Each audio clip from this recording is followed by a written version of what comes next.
My name's Jim Moran, and thanks very much for joining us for Dave Meier's 4 Phases of Learning. You can reach me at jim@simplifyiso.com, or over here on our website, you'll find this handy contact button. Dave Meier wrote this book, Accelerated Learning, back in 2000, published by McGraw-Hill. It's full of great ideas on how to improve the effectiveness of training classes that you might be doing. And his 4 phases start with prepare. Now, you'd think that would be prepare the material, and of course, that would be part of it. But the other thing he talks about preparing is actually preparing the physical room, making sure that there's enough space for everybody, making sure the temperature is right, the sound is good.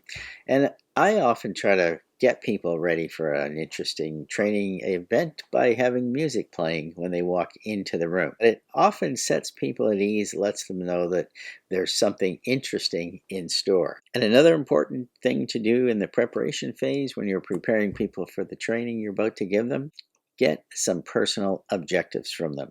I like writing them down, get 1 or 2 from each person, and then take the flip chart up on the wall so during the training course you can refer to it from time to time. In the presentation phase, you want to make sure that you're presenting in a way that's interesting, multidisciplinary, it's engaging, it's full of activity. As I mentioned, the 80-20 rule is really crucial here, and that gets people inspired about finding out new information. Typically, I'll start with something that they know. If I'm teaching ISO 9001, for example, I'll start with the workflow from the time the client contacts them until the shipment is delivered or the service is delivered.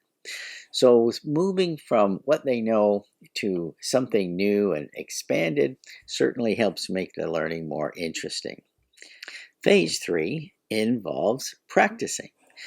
This is another opportunity for you to create exercises where people can work with each other, try some ideas out, try some techniques out, maybe interviewing techniques, for example, for an internal auditor course, making sure that they use procedures that they're familiar with or procedures that you've developed that are common to pretty much any organization.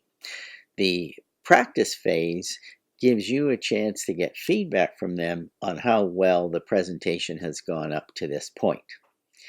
The final phase that Dave Meier talks about in Accelerated Learning Handbook is the performance phase. What a great way to wrap up the training that you've just done.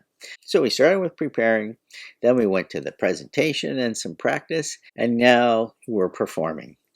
Again, people will feel safer in a well-organized training. They'll feel much more energized in mastering material that you've presented this way. And it'll give you another chance to see how well the instructional pieces went together for this particular group. They can share with each other, and sometimes you'll have trainers in your class, and you can actually discuss how this process worked and how you came up with such a great training session.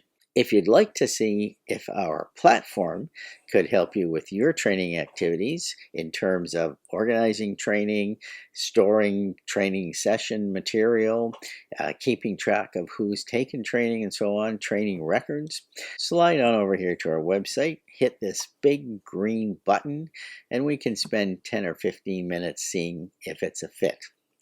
And I hope you take a minute to stop by the site to check out our ISO 9001 2015 Essentials course. There's a link to the preview video for the Essentials course right below this video in the description area. Thanks very much for having a look, and I certainly hope you can join us next time for another training topic, the 6-Step Master Plan. Bye for now.